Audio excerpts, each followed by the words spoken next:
അച്ഛനെവിടെ പോയി? എന്താ ഇത്, സ്വന്തം വീട്ടിൽ സത്യഗ്രഹമോ? എടി പിന്നെ നിന്നോടാ ചോദിച്ചത് അച്ഛനെവിടെ പോയെന്ന്? എനിക്ക് അകത്തേക്ക് പോകണം. ഒന്ന് എഴുന്നേറ്റ് മാറ്.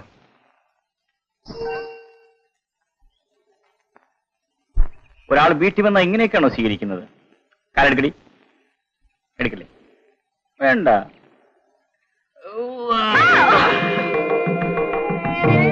മാഷേ, അച്ഛനിവിടെ ഇല്ല.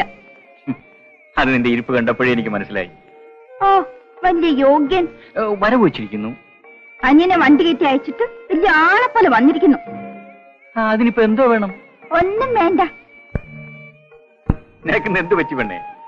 നിങ്ങൾ മനുഷ്യനാണോ? നിങ്ങൾക്ക് സ്നേഹം എന്ന് പറയുന്നതുണ്ടോ? ഓ പെണ്ണെ, പതുക്കെ ആരെങ്കിലും കേൾക്കും. കേക്കട്ടെ. എനിക്കെന്താ? അനിയന് കല്യാണം നിശ്ചയിച്ച് വക്കീലാക്കാൻ വിട്ടിരിക്കുന്നു. നിങ്ങൾക്ക് എന്നെ പറ്റി വല്ല വിചാരമുണ്ടോ? നിന്നെ പറ്റി ഞാൻ എന്തിനു വിചാരിക്കണം? ദുഷ്ടൻ, ദുഷ്ടൻ പറയുന്നത് കേട്ടില്ലേ? എങ്കിലും എന്നോട് ഇങ്ങനെ പറയാൻ തോന്നിയല്ലോ. കുട്ടിക്കാലം മുതൽക്ക് ഞാൻ നിങ്ങളുടെ പിറകെ നടക്കാൻ തുടങ്ങിയതാ. എന്നെ പറ്റി പിന്നെ ആരാ വിചാരിക്കേണ്ടത്? സത്യത്തിൽ സത്യത്തിൽ നിന്നെപ്പറ്റി എനിക്ക് വിചാരമില്ലാഞ്ഞിട്ടല്ല. പിന്നെ വിചാരിച്ചോണ്ട് ഇരുന്നേച്ചാ മതി. നിന്നെ ഞാനങ്ങനെ വിടാനൊന്നും പോകുന്നില്ല. വിവാഹവും കഴിക്കും. ഇനി എന്നാ? മൂക്കി പല്ല് വരുമ്പോഴോ? പറയുന്നൊന്ന് കേക്കടി പെണ്ണേ. എന്റെ അനുജൻ പഠിച്ച് ജയിച്ച്. എനിക്ക് കേക്കണ്ട. അനിയൻ അനിയൻ അനിയൻ. വേറെ ആർക്കും അനിയനില്ലേ? പിന്നെ എന്റെ അനുജനെ പറ്റി അനാവശ്യം പറഞ്ഞാലുണ്ടല്ലോ. കൊല്ലോ, കൊല്ലല്ലേ. എന്തിനാണ് ഇങ്ങനെ ജീവിക്കുന്നത്? എടി പെണ്ണെ, നമ്മൾ രണ്ടുപേരുടെയും കല്യാണം ഉടനെ നടത്തിയാൽ എന്റെ അനുജന്റെ കാര്യത്തിൽ ശ്രദ്ധിക്കാൻ പറ്റുമോ? നീ അതിൽ ക്ഷമിക്കേ. എത്ര നാളെന്ന് പറഞ്ഞാൽ ക്ഷമിക്കുന്നത്? എന്റെ അനുജൻ പഠിച്ചു വക്കീലായാൽ ആദ്യം സിന്ധുമായിട്ടുള്ള കല്യാണം, പിന്നെ നമ്മൾ രണ്ടും കൂടെ കല്യാണം അങ്ങ് നടത്താം. അതെവിടുത്തെ മര്യാദയാ? ചേട്ടൻ നിൽക്കുമ്പോ അനിയന്റെ കല്യാണം. കേട്ടോ രാമു, അവള് പറഞ്ഞത് വളരെ ന്യായമായ കാര്യമാണ്. ഒന്നുകിൽ ചേട്ടന്റെ കല്യാണം ആദ്യം, അത് കഴിഞ്ഞ് അനിയന്റെ കല്യാണം, അല്ലെങ്കിൽ രണ്ടുപേരുടെയും കല്യാണം ഒരുമിച്ച്. ഞങ്ങൾ രണ്ടുപേരും കൂടി തമാശ. മനസ്സിലായി മനസ്സിലായി. നിങ്ങൾ തമാശ പറഞ്ഞത് മുഴുവൻ ഞാൻ പുറത്ത് കേട്ടുകൊണ്ടിരിക്കുകയായിരുന്നു. ഏതായാലും നിങ്ങൾ രണ്ടുപേരും എന്നെ കാര്യമായിട്ടൊന്ന് സഹായിച്ചു. എന്റെ ജോലിയുടെ 3/4 ഭാഗവും നിങ്ങൾ ചെയ്ത് തീർത്തു. ഇനി ആ ചടങ്ങ്, കല്യാണം, അത് ഞാൻ നടത്തി തരും.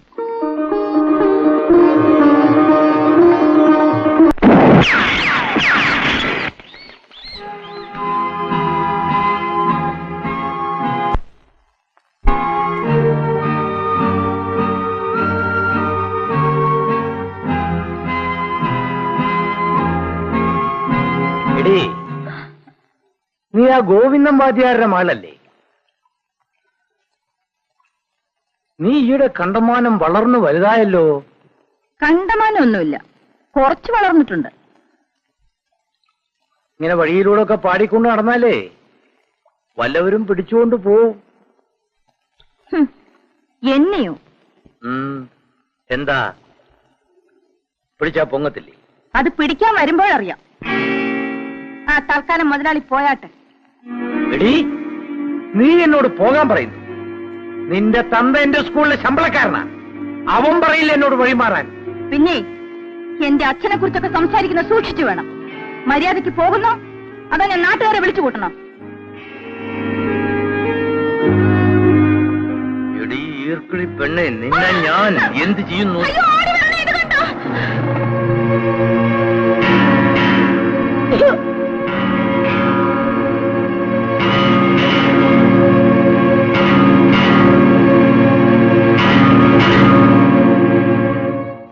എത്ര പറയണ്ടേ? 310. മാറ്റി കെട്ടിടേ. മണിക്കരെ, ഓ ആ കറ്റയെല്ലാം കൊണ്ടുവന്നോ? ഓ കൊണ്ടുവന്നേ.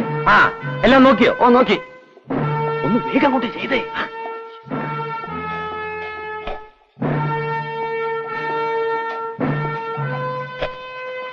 ബാലിന്റെ നിലത്തിൽ ഈ പ്രാവശ്യം എത്ര പറയുണ്ട്? 350 പറയുണ്ട് മുതലാളി. അതെന്താ ഓരോ പ്രാവശ്യവും ഇങ്ങനെ കുറഞ്ഞു വരുന്നത്? കുറവൊന്നുമല്ല മുതലാളി, സാധാരണ എത്ര ഉണ്ടാവാറുള്ളൂ. തനിക്ക് എങ്ങനെ അറിയാം? നിലം ബാലിന്റെ അല്ലേ? ഞങ്ങൾ ഒരുമിച്ചാണ് കൃഷി ചെയ്യുന്നത്, അതുകൊണ്ട് എനിക്കറിയാം. അത് വേലായുധം പറഞ്ഞ് ശരിയാ മുതലാളി, ഇവർ ഒന്നിച്ചാ അധ്വാനിക്കുന്നത്. തന്നോട് ചോദിച്ചോ? ഇല്ല. പോപ്പുറത്ത്. ബാല, നീ ശരിയായിട്ട് വളം ചെയ്യാത്തോണ്ടാണ് വിളവ് കുറഞ്ഞു വരുന്നത്. അത് മുതലാളി പറയുന്നത് ശരിയാ. പാടത്തിന് ശരിക്കും വളം ചെയ്തില്ലെങ്കിലേ പാടത്തിന് കേടാ, മുരഞ്ഞു പോവും. എന്താ? മുരഞ്ഞു പോവും. പിന്നെ അരഞ്ഞു പോവും.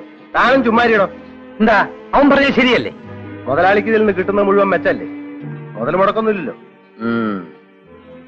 ആ പാടം പിന്നെ ആരുടെ വകയാ? അത് പാടമാക്കി ഞങ്ങളല്ലേ. അവിടെ മുഴുവൻ കാടായിരുന്നല്ലോ. അത് നിങ്ങളുടെ തന്തയുടെ വകയായിരുന്നു. സൂക്ഷിച്ച് സംസാരിക്കണം. മര്യാദകൾ പറഞ്ഞാലുണ്ടല്ലോ.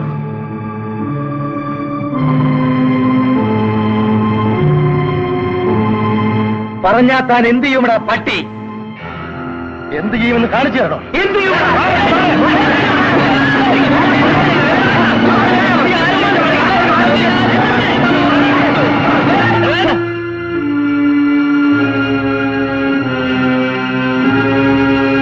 ഞങ്ങളെല്ലാം ആരുടെയും ചോര വെച്ച് കുടിച്ചുകൊണ്ടല്ല ജീവിക്കുന്നത്. എല്ലാവരെയും പരിഹരിച്ചിട്ടാണ്. അത് ഓർമ്മ വേണം. ശരി, മേലാൽ നിന്നെയൊക്കെ ഞാനൊരു പാഠം പഠിപ്പിച്ചോളാമടാ. എടാ ബാല, മേലാൽ നീ ആ പാടത്തിന് കൃഷി ഇറക്കണ്ട, ഞാൻ ഇറക്കിക്കൊള്ളാം. വേലായുധൻ പറയുന്നത് എനിക്ക് വേണ്ടിയ മുതലാളി. ഓഹോ, നിങ്ങളെല്ലാം തീരുമാനിച്ചിട്ടാണ് വന്നിരിക്കുന്നത് അല്ലേ? കൃഷി ഇറക്കാൻ അങ്ങോട്ട് പോര്, അപ്പൊ കാണാം. കാണാം. മുതലാളിമാരുടെ ഏർപ്പാട് ഇന്നോ ഇന്നലെയോ തുടങ്ങിയതല്ല. ഇതൊന്ന് അവസാനിപ്പിച്ചേ തീരൂ. അതിനുള്ള തുടക്കം ആരുടെ പാടത്തു തന്നെ ആവട്ടെ. ഈ കാര്യത്തിൽ രാജശേഖര മുതലാളിയോട് ഇടാൻ എന്റെ കൂടെ ആർക്കുണ്ടെന്ന് എനിക്കറിയണം. ഞാനുണ്ട്. ഞാനൊന്ന് പറഞ്ഞോട്ടെ, അവരൊക്കെ മുതലാളിമാരാണ്, നമ്മളൊക്കെ പാവങ്ങൾ. മുതലാളിയോട് പിണങ്ങിയുകൊണ്ട് ഒരു പ്രയോജനവുമില്ല. മുതലാളിയുടെ സ്ഥലം വിട്ടുകൊടുക്കാൻ പറഞ്ഞാൽ അങ്ങ് വിട്ടുകൊടുക്കുന്നതാണ് നല്ലത്. എന്തിനായി വഴക്കം വെക്കാണോ? രാം ഒരു കൃഷിക്കാരൻ തന്നെയാണ്. അസൽ കൃഷിക്കാരന്. എന്റെ അച്ഛന്റെ കാലത്ത് മുതലാളി തന്ന കാട് എന്റെ കാലമായപ്പോ പാടമായി. 2 കൃഷി കഴിഞ്ഞപ്പോ മുതലാളി എന്നെ വിളിച്ച് പറഞ്ഞു, എടാ രാമു, ആ കൃഷി സ്ഥലം അങ്ങ് വിട്ടതാണ്. ഞാൻ ഉടനെ അങ്ങ് വിട്ടുകൊടുത്തു, അത്ര തന്നെ. ഞാൻ അസലുള്ളവനാ. എന്റെ സ്ഥലം വിട്ടുകൊടുക്കാനൊന്നും ഞാൻ അങ്ങനെ നിശ്ചയിച്ചിട്ടില്ല. ഓ, അനുഭവിച്ചോ?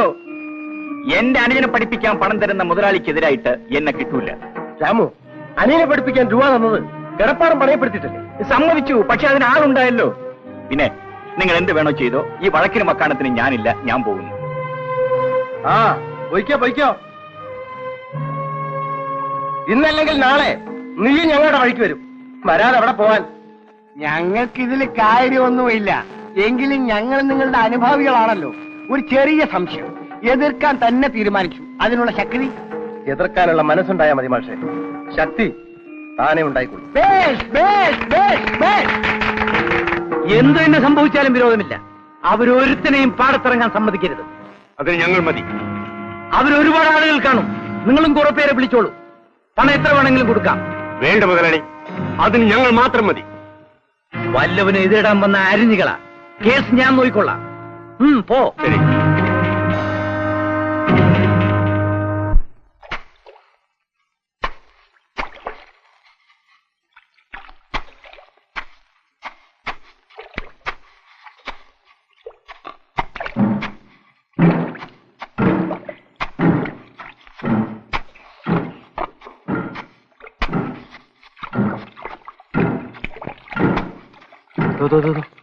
അതോ മുതലാളി ആൾക്കാർ വരുന്നുണ്ട്.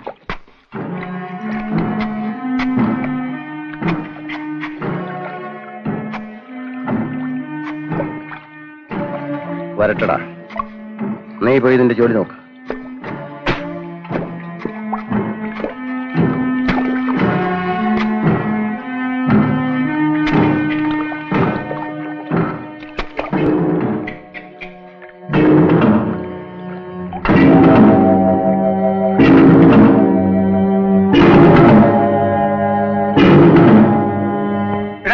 എല്ലാവരും ജോലിയെടുത്ത് പാടത്തുനിന്ന് വെളിയിൽ പോയിണ്ട. ഇത് മുതലാളിയുടെ സ്ഥലമാണ്.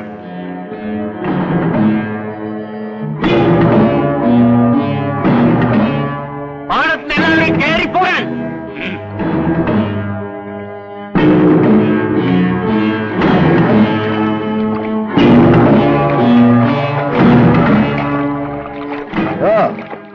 രാജശേഖരൻ മുതലാളിയുടെ എച്ചിൽ തിന്നതിന്റെ ബലം ഞങ്ങളോട് കാണിക്കാൻ പറ്റില്ല. മര്യാദയ്ക്ക് വന്ന വഴി പോകുന്നതാ നിങ്ങൾക്ക് നല്ലത്. ഞങ്ങൾ അങ്ങനെ അങ്ങ് പോകാൻ വന്നതല്ല. പിന്നെ നിങ്ങളെല്ലാം അടിച്ചോടിച്ചിട്ട് ഞങ്ങൾ ഇവിടുന്ന്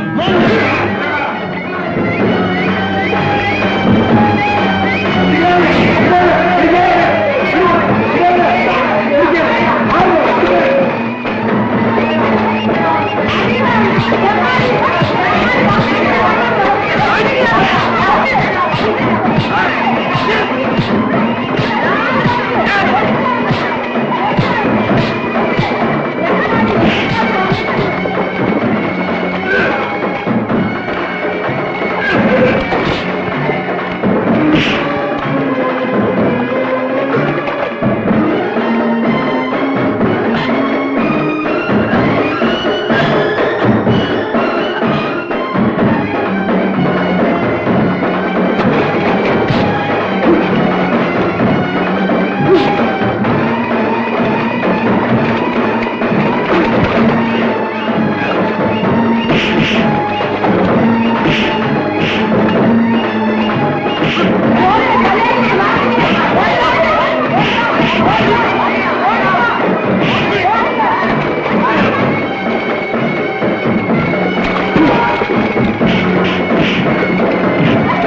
ആ